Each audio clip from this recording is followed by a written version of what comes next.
நேசிக்கிற நல்ல ஆண்டவரே, இந்த புதிய மாதத்திற்காக நாங்கள் உமக்கு நன்றி செலுத்துகின்றோம். ஆகஸ்ட் மாதம் முழுவதும் எங்களை சுகத்தோடும் பலத்தோடும் காத்து வழி நடத்தின உடைய அன்புக்காய் ஸ்தோத்திரம்.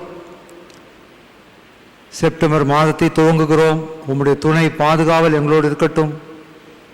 இந்த மாதமும் நாங்கள் சந்திக்க இருக்கிற எல்லா நிகழ்விலும் ஆண்டுடைய பிரசன்னம் தங்கியிருந்து எங்களை வழிநடத்த வேண்டுமாய் ஜெபிக்கிறோம். துதிகன மகிமை எல்லாவற்றையும் உமக்கே செலுத்துகிறோம். இயேசு கிறிஸ்துவின் மூலமாய் வேண்டிக் கொள்கிறோம் எங்கள் ஜீவனுள்ள பிதாவே, ஆமீன். வழிபாட்டுக்கு துவக்கமாகும். ஆண்டுடைய பெயருக்கு புகழ்ச்சி உண்டாகும். நாம் அனைவரும் எழுந்து நின்று 11ஆம் கீர்த்தனையை நாம் பாடுவோம். வந்தனம் வந்தனம் என்கின்ற 11ஆம் கீர்த்தனை.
இவ்வாறே நாம் கடவுளை தொழுது கொள்வோம். கடவுள் ஆவியாயிருக்கிறார். அவரை தொழுது கொள்கிறவர்கள் ஆவியோடு உண்மையோடும் அவரை தொழுது கொள்ள வேண்டும். நம்முடைய பிதாவாகிய கடவுளாலும் கர்த்தராகிய இயேசு கிறிஸ்துவினாலும் உங்களுக்கு கிருபையும் சமாதானமும் உண்டாவதாக. இது கர்த்தர் உண்டு பண்ணின நாள், இதிலே களி கூர்ந்து மகிழ கடவோம். எங்கள் தந்தையாம் கடவுளே, உமது வல்லமையாலும் ஞானத்தாலும் எல்லாவற்றையும் படைத்து உமது குமாரன் எங்கள் ரட்சகராக தரும்படி உலகத்தில் அன்பு கூர்ந்தீரே, உம்மை போற்றுகிறோம். குமார் நாம் கடவுளே, பாவத்தை தவிர எல்லாவற்றிலும் எங்களைப் போல் மனிதனாகி எங்கள் பாவங்களுக்காக ஒப்புக் கொடுக்கப்பட்டு எங்கள் நீதிக்காக உயிர் தெழும்பியவரை எம்மை போற்றுகிறோம். பரிசுத்த ஆவியானவராகி கடவுளே, எல்லா உண்மைக்குள்ளும் எங்களை வழிநடத்தி கடவுளின் அன்பை எங்கள் நெஞ்சில் பொழிகிறவரை எம்மை போற்றுகிறோம். பிதா குமாரன் பரிசுத்த ஆவியாகிய கடவுளே, உமக்கே எக்காலமும் எல்லா புகழும் மகிமையும் உண்டாவதாக. ஆமீன். நமக்கு பாவமில்லை என்போமானால் நம்மை நாமே ஏமாற்றிக் கொள்ளுகளாவோம். நமக்குள் உண்மை இல்லை. நமது பாவங்களை நாம் அறிக்கையிட்டால் பாவங்களை நமக்கு மன்னித்து எவ்வித அநீதமும் நீங்க நம்மை சுத்திகரிப்பதற்கு இயேசு கிறிஸ்து நம்பத்தக்க ஒரு நீதி உள்ளவர். நான் எழுந்து என் தகப்பனிடத்திற்கு போய், தகப்பனே, பரத்துக்கு விரோதமாகவும் உமது பார்வையிலும் பாவம் செய்தேன், இனிமுடி மகன் என்று சொல்லப்படுவதற்கு நான் பாத்திரன் அல்ல, உடைய கூலிக்காரில் ஒருவனாக என்னை வைத்துக் கொள்ளும் என்பேன். கடவுளின் அரசு சமீபமாயிருக்கிறது. மனம் திரும்பி நற்செய்தியில் நம்பிக்கை வையுங்கள். நமது பலவீனங்களுக்காக பரிதவிக்க முடியாத பிரதான ஆசாரியர் நமக்கு இராமல் எல்லா விதத்தில் நம்மை போல் சோதிக்கப்பட்டோம் பாவமில்லாத பிரதான ஆசாரியரை நமக்கு இருக்கிறார். நாம் முழங்கால் படிட்டு மௌனமாக நம்மை நாமே சோதித்து அறிவோமாக. சர்வ வல்லமுள்ள கடவுளிடத்திலே நாம் நமது பாவங்களை தாழ்மையோடு அறிக்கை செய்வோம். பாவரிக்கு ஜபத்தை சேர்ந்து சொல்லுவோம். சர்வ வல்லமையும் மிகுந்த இரக்கமுள்ள பிதாவே, தப்பிப்போன ஆடுகளைப் போல நாங்கள் உடைய வழிகளை விட்டு வழுவி அலைந்து போனோம். எங்கள் இதயத்தின் யோசனைகளுக்கும் விருப்பங்களுக்கும் மிகவும் இணங்கி நடந்தோம். பரிசுத்த கற்பனைக்கு விரோதமாய் குற்றம் செய்தோம். செய்யத்தக்கவளை செய்யாமல் செய்யத்தகாதவளை செய்து வந்தோம். எங்கள் சுகமே இல்லை. ஆனாலும் ஆண்டவரே, தேவரீர் எங்கள் ஆண்டவராகிய இயேசு கிறிஸ்துவின் மூலமாய் மனிதருக்கு அருள் செய்த வாக்குத்தத்தின்படியே நிர்பாக்கியமுள்ள குற்றவாளிகளாகி எங்களுக்கு இறங்கும். தப்பிதங்களை அறிக்கையிடுகிற எங்கள் மேல் பொறுமையாயிரும். பாவத்தின் துக்கப்படுவது எங்களை சீர்படுத்தும். மிக இரக்கமுள்ள பிதாவே, இந்த பரிசு நாமத்துக்கு மகிமை உண்டாகும்படி நாங்கள் இனி தேவபக்தியும் நீதியும் தெளிந்த புத்தியுள்ளவர்களாய் நடந்து வர இயேசு கிறிஸ்துவின் நிமித்தம் கிருபை செய்தருளும். ஆமேன். சர்வ வல்லமை மிகுந்த இரக்கமுள்ள ஆண்டவர் மன்னிப்பையும் பாவரிவத்தை நமக்கு கட்டளையிட்டவர்களே, வாழ்க்கையை சீர்படுத்துவதற்கான காலத்தையும் தமது பரிசுத்த ஆவியின் கிருபையும் தேற்றுதலையும் தந்தருள்வாராக. ஆமேன். உட்கார்வோம். திருமறை பாடம் வாசிக்க கேட்போம்.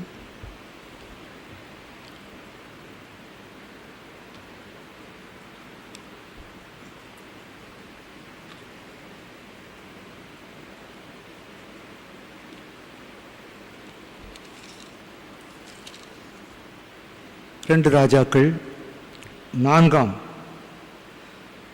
அதிகாரம் 1 முதல் சில வசனங்கள். ராஜாக்களின் புத்தகம் 2ஆம் ராஜாக்களின் புத்தகம் 4ஆம் அதிகாரம் 1 முதல் சில வசனங்கள். அப்போது இறைவாக்கினர் குழுவினரை சார்ந்த ஒருவரின் மனைவி எலிசாவிடம் வந்து கதறி அழுது, உம் அடியவனாகிய என் கணவர் இறந்து விட்டார். உம் ஆண்டவருக்கு அஞ்சி நடந்தவர் என்பது உமக்கு தெரியும். அவருடைய கடன்காரன் என் 2 பிள்ளைகளையும் தனக்கு அடிமைகளாக எடுத்துக்கொள்ள வந்திருக்கிறான் என்றார். எலிசா அவரை நோக்கி, நான் உனக்கு என்ன செய்ய வேண்டும்? உன் வீட்டில் என்ன வைத்திருக்கிறாய் என்று சொல் என்றார். அதற்கு அவர், உம் அடியவளாகி என்னிடம் கலயத்தில் சிறிது எண்ணெய் மட்டுமே இருக்கிறது, வேறு ஒன்றும் இல்லை என்றார். எலிசா, நீ சுற்றிலும் சென்று உன் அண்டை வீட்டார் அனைவரிடமிருந்தும் பல வெற்று பாத்திரங்களை கேட்டு வாங்கிக்கொள். நீ உன் புதல்வருடன் வீட்டினுள் சென்று கதவை மூடிக்கொள். பாத்திரங்களில் அந்த எண்ணெயை ஊற்று, நிறைந்தவற்றை ஒரு பக்கத்தில் எடுத்து வை என்றார். அவ்வாறே அவரும் தம் புதல்வருடன் வீட்டினுள் சென்று கதவை மூடிக்கொண்டார். அவர்கள் எடுத்து தந்த கிண்ணங்களில் அவர் எண்ணெய் ஊற்றினார். எல்லா பாத்திரங்களும் நிறைந்த பின் அவர் தம் மகன் ஒருவனை நோக்கி, இன்னும் ஒரு பாத்திரம் கொண்டு வா என்றார். அதற்கு அவன், வேறு பாத்திரம் இல்லை என்றான். அத்தோடு எண்ணெய் வருவதும் நின்று விட்டது. கடவுளின் அடியவரிடம் அவர் வந்து அதை அறிவித்தார். அதற்கு அவர், நீ போய் எண்ணெயை விற்று உன் கடனை தீர்த்து விடு, எஞ்சியதை கொண்டு நீயும் உன் புதல்வரும் பிழைத்துக் கொள்ளுங்கள் என்றார் என்பது வாசிக்கும்படியாக தெரிந்து கொள்ளப்பட்ட வேத பாடம் வாசித்து முடிந்தாயிற்று. தேவனே உமக்கு தோத்திரம் உண்டாவதாக.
ஒவ்வொரு மாதத்தையும் ஆண்டவருடைய நம்பிக்கையிலே ஜெபித்து அதிகாலையிலே ஆலயத்திலே கூடி நாம் கலந்து கொண்டு நாம் தோறுகிறோம்.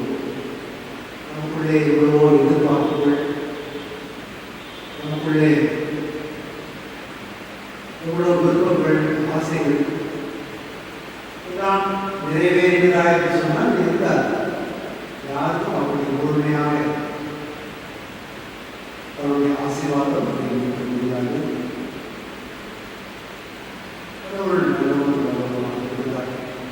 ஒவ்வொருவரையும் ஆசீர்வதிக்கிறார்.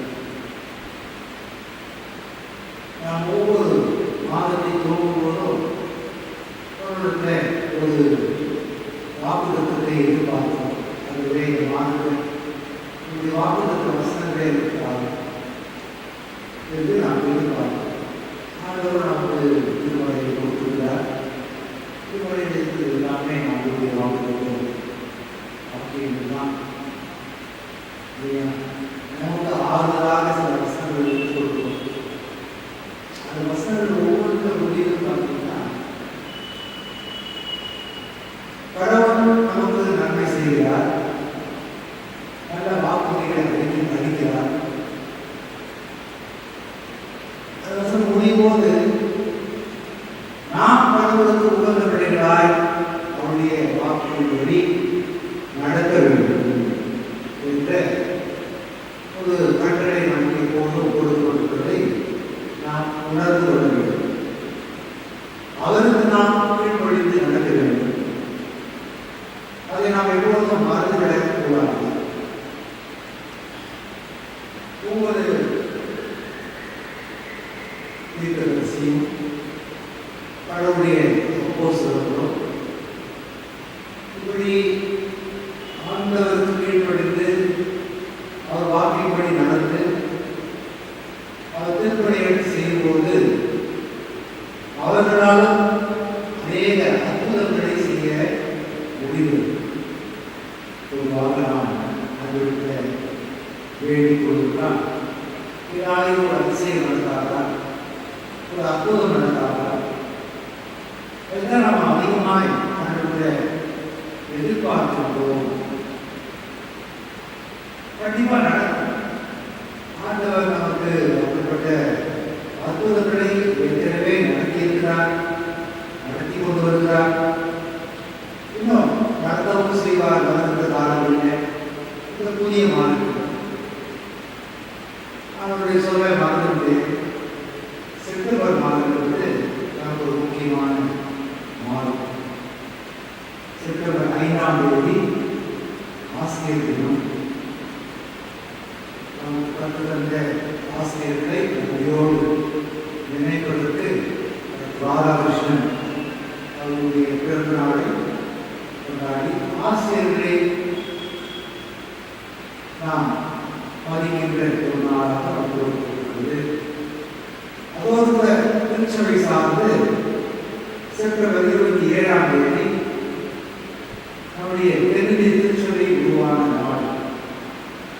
சென்னை பேராக பண்டிகர் நாளில் முதலாவது வழிபாடு இருக்கிறது. இதுதான் தென்னிந்திய திருச்சபை உருவாகும். பல ஆண்டுகள் போராட்டத்திற்கு பிறகு தென்னிந்திய திருச்சபை உருவானதை ஆகவே இந்த மாதம் நமக்கு ஒரு முக்கியமான மாதமாக இருக்கிறது. முக்கியமான நிகழ்வுகளை உள்ளது. ஆகவே நாம் இந்த மாதத்தில் நாட்களை நினைவு கூறுவோம். அதிலே நினைவு கூற வேண்டியவர்களை நாம் மதிப்போம். தொடர்ந்து நாம் கடவுளை போற்றுவோம். ஆண்டவருடைய ஒரு அற்புதத்தை, ஒரு அதிசயம் எனக்காக எப்போது நாம் எதிர்பார்க்கிறோம். அவர் செய்து கொண்டால் நாம் தான் அவருக்கு கீழ்படியாதவர்களாக அற்புதம், அதிசயம் என்பது ஏதோ வெளிப்படையாக மக்கள் காணும்படியாக ஆண்டவர் நடத்துவார் என்பது அல்ல. ஆண்டவருடைய இரக்கத்தையும் கருணையும் நம்முடைய வாழ்க்கையில, நம்முடைய துன்ப சூழ்நிலையில நாம் எப்பொழுது உணர்ந்து கொள்கிறோமோ அப்பொழுதே நம்முடைய வாழ்க்கையில ஒரு அதிசயம் நடந்தாகிவிட்டது. இன்றைக்கு வாசிக்கின்ற இந்த பகுதியில இறைவாக்கினர் அது அப்படி ஒரு குழுவாக இருந்தார். அவர்களுடைய ஒருவருடைய மனைவி தீர்க்கதரிசி எலிசாவிடம் வந்து கதறி அழுதார். என்னுடைய கணவர் இறந்து விட்டார். அவர் ஆண்டவருக்கு பயந்து நடந்தவர். தீர்க்கதரிசிகளும் சரி, அப்போஸ்தலர்களும் சரி, கடவுளுக்கு பயந்து நடந்தவர். அவருடைய வாழ்க்கையில் கடவுளை எப்போதும் கொண்டிருத்தி அவர்கள் பயந்து நடத்தினாலே அவர்கள் மூலமாக நிறைய அற்புதங்கள் உலகத்தில் நடந்து ஏறியதை நாம் பார்க்கிறோம். Fear of the Lord, the beginning of wisdom. பயப்படுவதே ஞானத்தின் ஆரம்பம். அது மனைவி சொல்வது போல அவர் இறந்து விட்டார். அவர் எப்போது கடவுளுக்கு பயந்து நடந்தவர். இப்போது அவர் இருந்த பிறகு நடந்தாரம் வந்து இந்த 2 பிள்ளைகளையும் அடிமைகளாக எடுத்து போக பார்க்கிறான். எவ்வளவு ஒரு பெரிய அவர்கள் தீர்க்கதரிசிகள் அப்போஸ்தலர்கள் எவ்வளவு ஒரு துன்பம் கடவுளுக்கு கீழ்ப்படுகின்ற, கடவுளுக்கு கீழ்ப்படுகின்ற அவருடைய வீட்டில் நிச்சயமாய் கஷ்டங்கள் துன்பங்கள் வருவது இயற்கை. நல்ல கடவுளிடம் நெருங்கி போகிறார்களோ அங்கே அவர்கள் துன்பங்களை சந்திக்கிறார்கள். துன்பங்களின் வழியே ஆண்டவருடைய மகிழ்ச்சியை, அதிசயத்தை, அற்புதத்தை அவர்கள் பெற்றுக் கொள்வார்கள், ஆசீர்வாதத்தை பெற்றுக் கொள்வார்கள் என்று சந்தேகம். ஆகவே அடிமைக்காக எங்களுடைய 2 பிள்ளைகளையும் எடுத்துக்கொண்டு போக வந்துட்டான் கடலார். சொல்றார், சரிப்பா, நான் உங்களுக்கு என்ன செய்ய வேண்டும், உன் வீட்டில் என்ன இருக்கிறது பாருங்க. வந்து வேற பிரச்சனை. ஆனால் தீர்க்கதரிசி என்ன சொல்றாரு, உங்களுக்கு என்ன செய்ய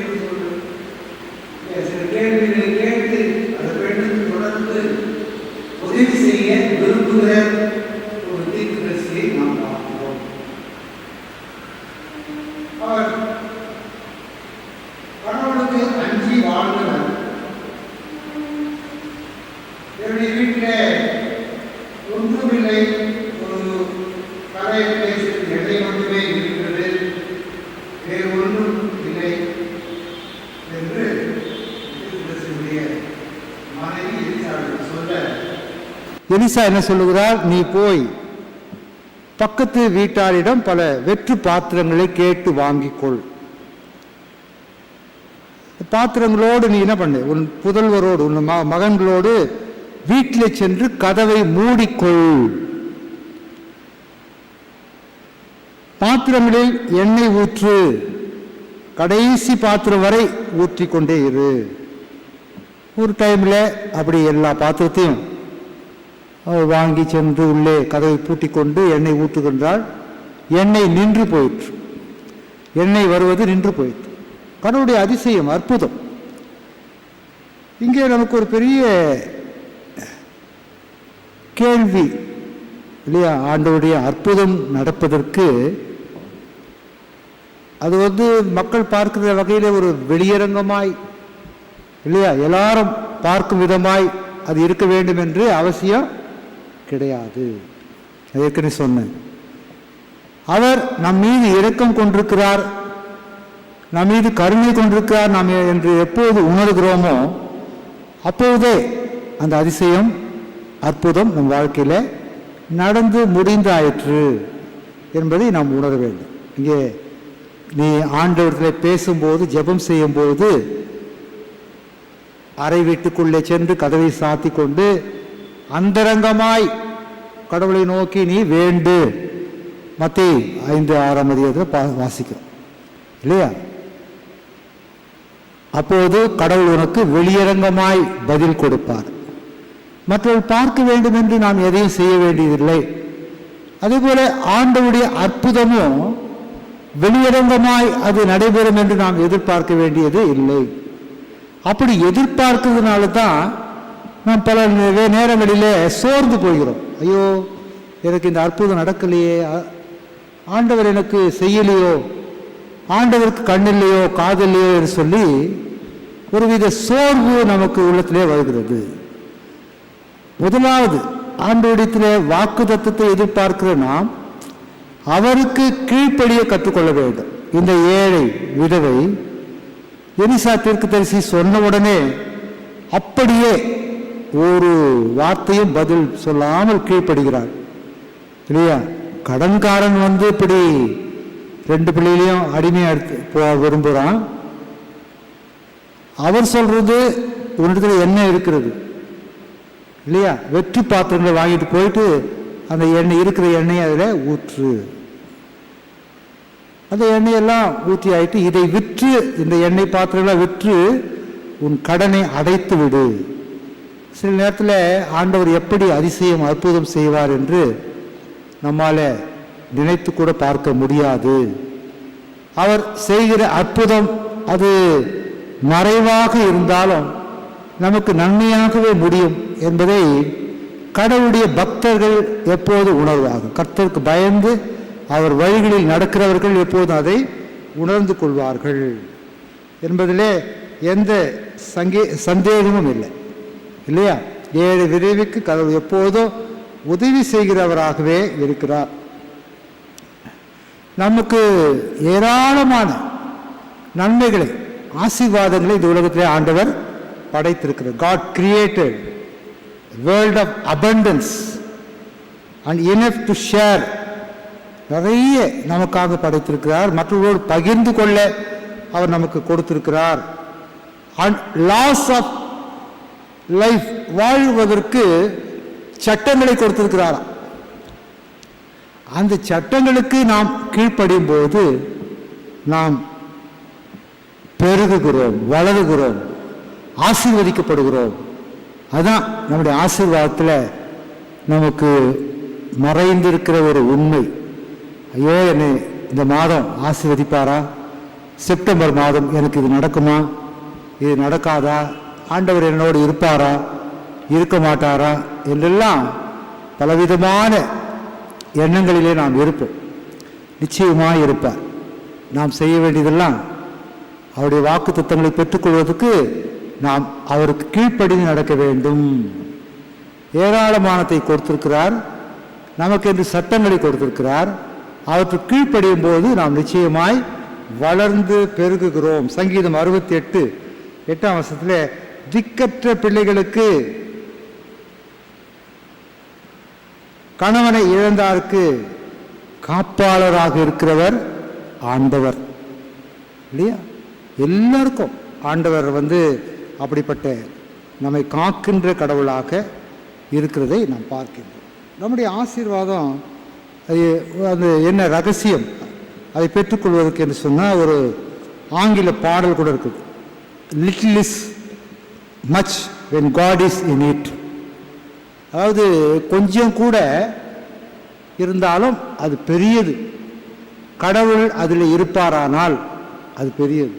little is much when God is in it. அதற்குள்ளே கடவுள் இருப்பாரானால் சிறியதும் பெரியதாக நமக்கு தோன்றும். ஆண்டவர் என்ன சொல்றார்? தீர்க்கதரிசி சொல்றது போல, start with what you have. உங்களுக்கு என்ன இருக்குதோ அதை கொண்டு நீங்கள் துவங்குங்கள், உங்கள் வாழ்க்கையை துவங்குங்கள். ஒன்றுமே இல்லை, எதுவுமே இல்லைன்னு நீங்க சொல்ல வேணும்.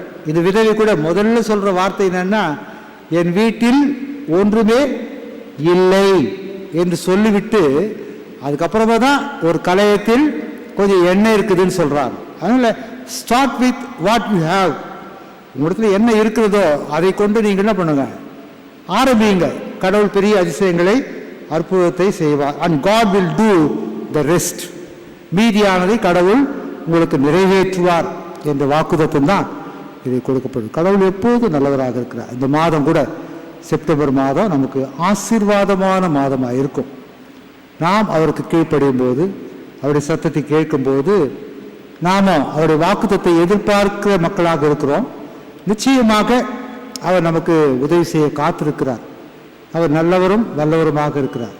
அவருடைய கருணையும் இரக்கத்தையும் நாம் எப்போது உணர்கிறோமோ அப்போதே நம்முடைய வாழ்க்கையில அதிசயம் நடந்தாயிற்று என்பதை நாம் நிச்சயமாக உணர்ந்து கொள்ள வேண்டும். கர்த்தர் தாமே இந்த வசனங்களை நமக்கென்று ஆசீர்வதிப்பாராக. செப்டம்பர் மாதம் நமக்கு நன்மையான மாதமாக இருக்கும், ஆசீர்வாதமான மாதமாக இருக்கும். ஆகஸ்ட் மாதத்தில் நம்மை காத்துக்கொண்ட வழிநடத்தின கடவுள் எவ்வளவு இடர்பாடுகள், துன்பங்கள், வேதனைகள், வலிகள், கஷ்டங்கள் இவற்றின் மத்தியில் நம்மை வழிநடத்தின ஆண்டவர் செப்டம்பர் மாதத்தில் கூட நிச்சயமாய் இருப்பார் என்பதில் சந்தேகமே இல்லை. ஆகவே கர்த்தரை நோக்கி நாம் கூப்பிடுவோம். என்ன இருக்கிறதோ அதை கொண்டு துவக்குவோம். ஆண்டவர் அதிசயம் செய்வார், அற்புதம் செய்வார். இல்லையா? கொஞ்சத்தில் அது கொஞ்சமாக இருந்தாலும் நம்முடைய பார்வைக்கு அது கொஞ்சம். கடவுள் அதில் இருப்பாரானால் அது அபரிமிதமாய் பெருகும் என்பதில் சந்தேகமில்லை. கர்த்தர் உங்களை ஆசீர்வதிப்பாராக. ஆமென். ஜெபம் செய்.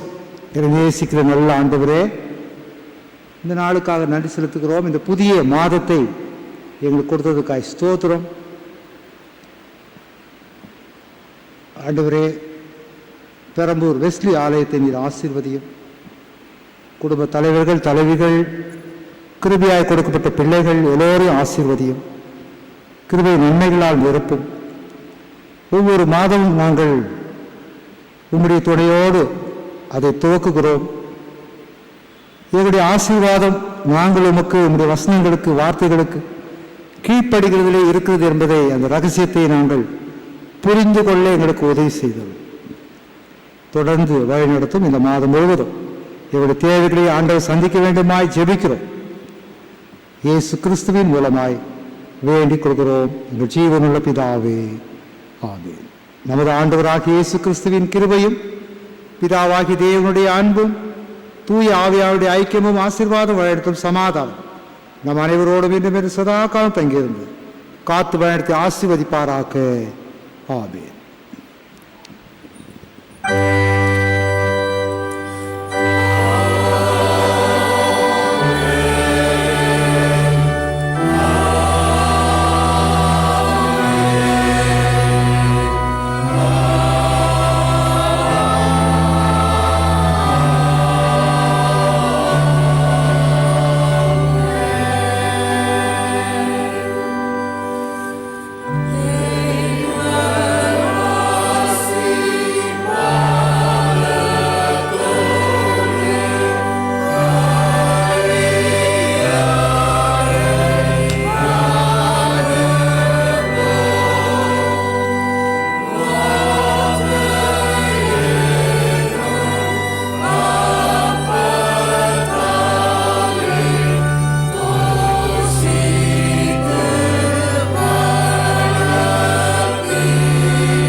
ஆண்டவர் உங்களோடு இருப்பாராக. சமாதானத்தோடைய போய் வர கடவோம். ஆமென். ஸ்தோத்திரம்.